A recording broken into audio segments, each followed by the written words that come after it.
Grégoire à Jean, évêque de Constantinople. Votre fraternité se souvient de la paix et de la concorde dont jouissait l'Église lorsqu'elle fut élevée à la dignité sacerdotale. Je ne comprends donc pas comment elle a osé suivre l'inspiration de l'orgueil et essayer de prendre un titre qui peut occasionner du scandale dans l'esprit de tous les frères. J'en suis d'autant plus étonné que je me souviens que vous aviez pris la fuite pour éviter l'épiscopat. Pourtant, vous voulez l'exercer aujourd'hui comme si vous aviez couru au-devant sous l'empire de désirs ambitieux.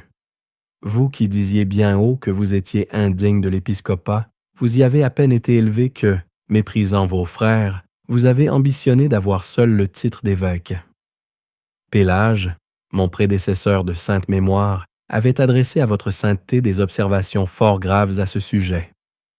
Il a rejeté, à cause du titre orgueilleux et superbe que vous y avez pris, les actes du synode que vous avez assemblé dans la cause de notre frère et coévêque Grégoire, et il défendit de communiquer avec vous à l'archidiacre que, selon l'usage, il avait envoyé à la cour de l'empereur.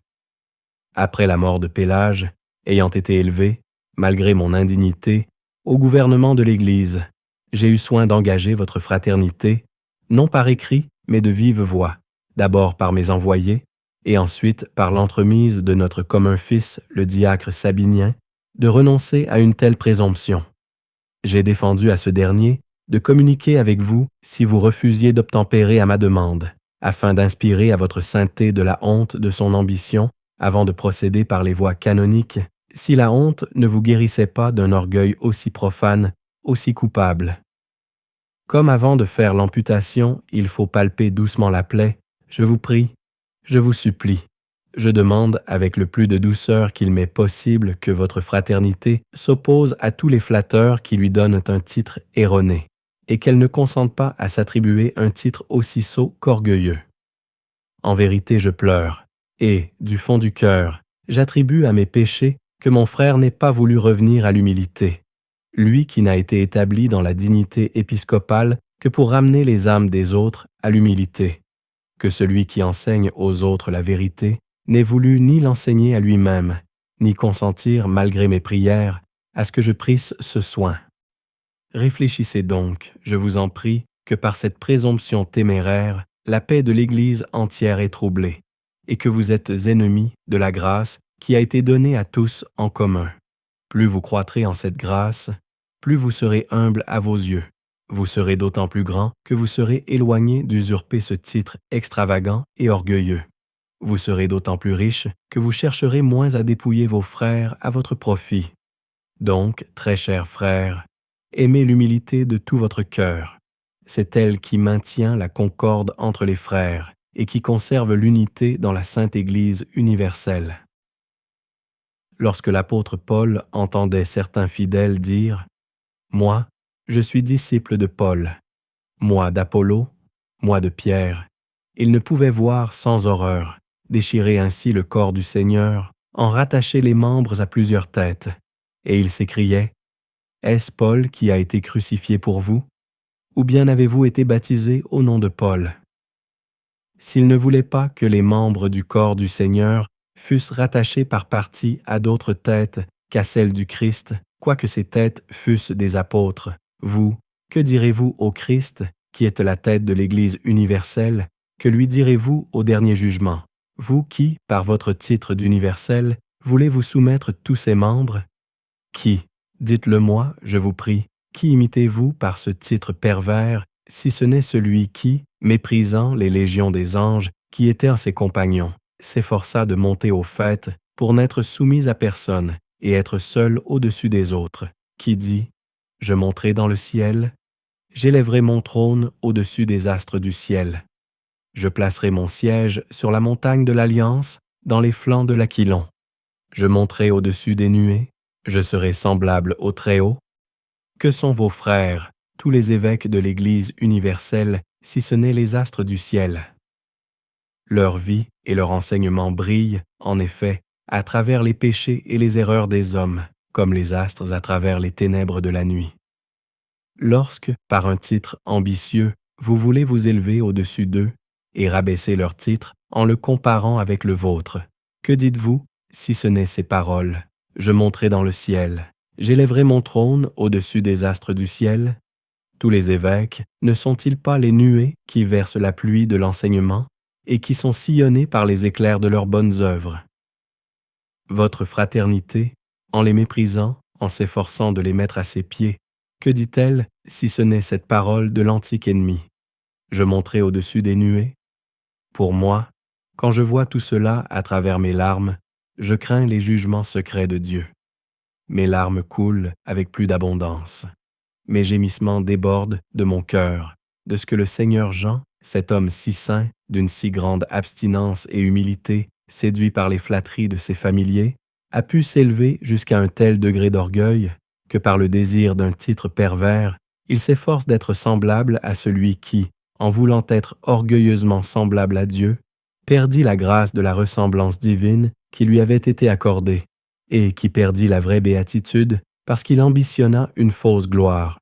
Pierre, le premier des apôtres, et membre de l'Église sainte et universelle, Paul, André, Jean, ne sont-ils pas les chefs de certains peuples?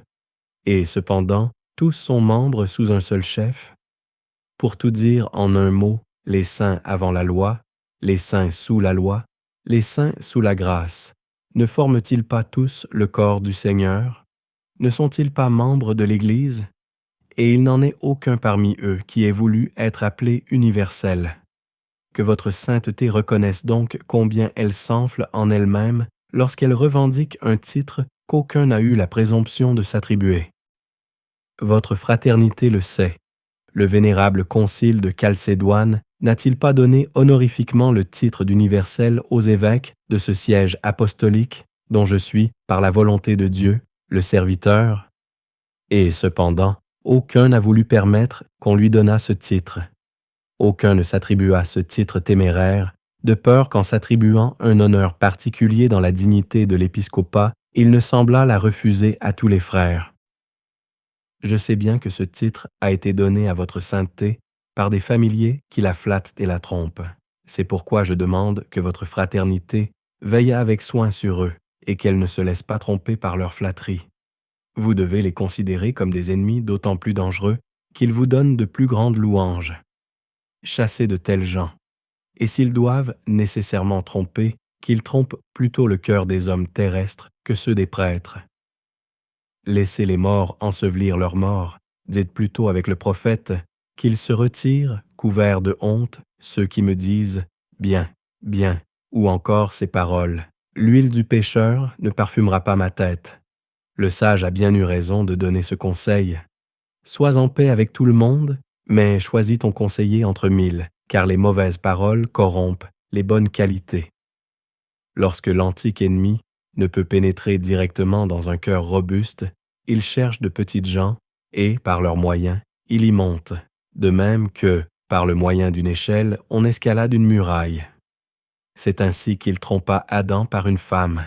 C'est ainsi qu'il tua les fils du bienheureux Job, et qu'il lui laissa une faible femme, afin d'arriver par elle jusqu'à un cœur qui avait été jusqu'alors à l'abri de ses atteintes. Chassez donc les familiers qui vous flattent et vous trompent, car leur douceur, qu'ils voudraient vous donner comme des preuves d'attachement, ne peuvent que vous attirer la haine éternelle de Dieu. Autrefois, l'apôtre Jean s'écriait « Mes petits enfants, voici la dernière heure. » Cette prédiction de la vérité se réalise. La peste et l'épée sévissent contre le monde. Les nations se lèvent contre les nations. L'univers est ébranlé. La terre s'entr'ouvre pour engloutir ses habitants. Tout ce qui a été prédit arrive. Le roi de l'orgueil est proche, et ce qui est horrible à dire, les prêtres se disposent à lui former une armée, car ils ne songent qu'à s'élever, ceux qui n'ont été établis que pour conduire les autres à l'humilité. Mais quoique notre langue ne s'oppose pas à l'orgueil, celui-là en tirera vengeance qui s'est élevé par toute sa vie contre ce vice. Car il est écrit, « Dieu résiste aux superbes et il donne la grâce aux humbles. » Cet autre oracle a été aussi prononcé. Celui qui s'enorgueillit dans son cœur est immonde aux yeux de Dieu. C'est à l'homme superbe qu'il a été dit. Pourquoi t'enorgueillir, terre et poussière? C'est pour nous amener à la voie de l'humilité que le Christ nous l'a montré en sa personne et nous a dit apprenez de moi que je suis doux et humble de cœur. Pourquoi le Fils unique de Dieu a-t-il pris la forme de notre faiblesse? Pourquoi l'invisible a-t-il voulu être non seulement visible, mais méprisé? Pourquoi a-t-il souffert les injures, les outrages, les tourments, si ce n'est pour que l'homme apprit d'un Dieu humble à ne pas être orgueilleux? Elle est donc très grande, la vertu d'humilité, puisque, pour nous l'enseigner, celui qui, pour sa grandeur, ne peut être comparé à quoi que ce soit, s'est fait petit jusqu'à souffrir la mort. L'orgueil du démon ayant été l'origine de notre perte, l'humilité de Dieu a été le moyen de notre rédemption. Notre ennemi a voulu s'élever au-dessus des créatures au milieu desquelles il avait été placé. Notre Rédempteur, qui, par sa nature, est plus grand que tout, a voulu être le plus petit parmi les créatures. Pourquoi nous disons-nous évêques, nous qui n'avons notre dignité que grâce à l'humilité de notre Rédempteur, et qui cependant imitons l'orgueil de son ennemi? Nous savons que notre Créateur est descendu du sommet de la grandeur pour donner de la gloire au genre humain. Et nous, créatures infimes, nous nous attribuons de la gloire en humiliant des frères. Dieu s'est abaissé jusqu'à notre poussière. Cette poussière humaine veut s'élever jusqu'au ciel, effleurer à peine la terre, et elle ne rougit pas. L'homme, qui n'est que souillure, le Fils de l'homme, qui est un vermisseau, n'a pas craint de s'élever. Rappelons-nous, très chers frères, ce qui a été dit par le très sage Salomon. L'éclair précède le tonnerre, ainsi le cœur de l'homme s'élèvera avant de tomber. Puis il ajoute cette autre vérité. Avant d'arriver à la gloire, il s'humiliera. Humilions-nous donc dans notre cœur si nous voulons arriver à une grandeur réelle. Que les yeux de notre cœur ne soient point obscurcis par la fumée de l'orgueil. Plus la fumée s'élève, plus tôt elle est dissipée. Réfléchissons à ces paroles de notre Rédempteur. Bienheureux ceux qui sont pauvres en esprit, parce que le royaume des cieux est à eux. Il ajoute par la bouche du prophète, « Sur qui reposera mon esprit, si ce n'est sur l'homme, humble, pacifique, qui vénère mes paroles ?» Le Seigneur, voulant rappeler à l'humilité les cœurs encore faibles de ses disciples, leur dit, « Si quelqu'un veut obtenir la première place parmi vous, le sera le plus petit de tous, ce qui nous fait connaître clairement que celui qui est véritablement élevé est celui qui s'humilie dans ses pensées. Craignons donc d'être du nombre de ceux qui cherchent les premières places dans les synagogues, les salutations sur la place publique, et qui aiment à être appelés maîtres parmi les hommes. En effet, le Seigneur a dit à ses disciples, « Ne vous faites pas appeler maîtres, car vous n'avez qu'un maître, et vous êtes tous frères. Ne vous faites pas non plus appeler père, car vous n'avez qu'un père. » Que diriez-vous donc, très chers frères, au terrible jugement à venir, vous qui désirez non seulement être appelés père, mais Père universel du monde? Prenez donc garde aux mauvaises suggestions. Fuyez tout conseil de scandale. Il est nécessaire, il est vrai, que les scandales arrivent, mais pourtant, malheur à celui par qui le scandale arrive. Par suite de votre titre criminel et plein d'orgueil, l'Église est divisée, et les cœurs de tous les frères sont scandalisés.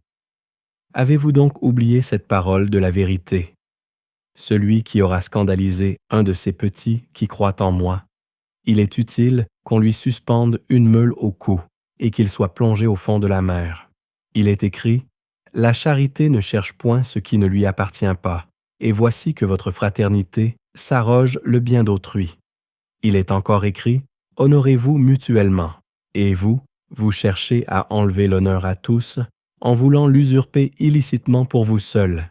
Qu'avez-vous fait, très chers frères, de cet oracle? Ayez envers tous cette paix, cette charité sans laquelle personne ne verra Dieu, et cette autre, bienheureux les pacifiques, parce qu'ils seront appelés enfants de Dieu. Vous devez réfléchir mûrement à ce qu'une racine d'amertume, croissant de nouveau dans votre cœur, ne vous arrête pas, et que, par elle, un grand nombre ne soit souillé. Si nous négligeons d'y apporter l'attention nécessaire, les jugements d'en haut veillent sur les prétentions d'un si grand orgueil, et nous, contre qui on pêche par une entreprise aussi coupable, nous suivrons ces préceptes de la vérité. Si ton frère a péché contre toi, va et reprends-le en particulier. S'il t'écoute, tu auras gagné ton frère. S'il ne t'écoute pas, prends avec toi 1 ou 2 personnes, afin que tout se passe entre 2 ou 3 témoins. S'il ne les écoute pas, dis-le à l'Église. S'il n'écoute pas l'Église, qu'il soit à tes yeux comme un païen et un publicain. C'est pourquoi j'ai cherché, 1 fois et 2 fois, par mes envoyés et par d'humbles paroles, à corriger le péché qui est commis contre toute l'Église. Aujourd'hui, j'écris moi-même. Je n'ai rien omis de ce que l'humilité me faisait un devoir de faire. Si je ne recueille de ma correction que du mépris, il ne me restera que la ressource d'en appeler à l'Église. Que le Dieu Tout-Puissant vous fasse connaître combien, en vous parlant ainsi, je vous aime d'un amour ardent, combien en cette occasion je pleure, mais pour vous et non contre vous. Mais lorsqu'il s'agit des préceptes de l'Évangile, des institutions canoniques, de l'avantage des frères, je ne puis préférer une personne, même celle que j'aime ardemment. J'ai reçu de votre sainteté des lettres très douces et très agréables touchant la cause des prêtres Jean et Athanase. Dieu aidant, je vous répondrai plus tard, car pour aujourd'hui, je suis en de si grandes tribulations, je suis tellement pressé par l'épée des barbares qu'il ne m'est pas permis, non seulement de traiter de beaucoup d'affaires, mais même de respirer. Donné aux calendes de janvier, indiction 13e.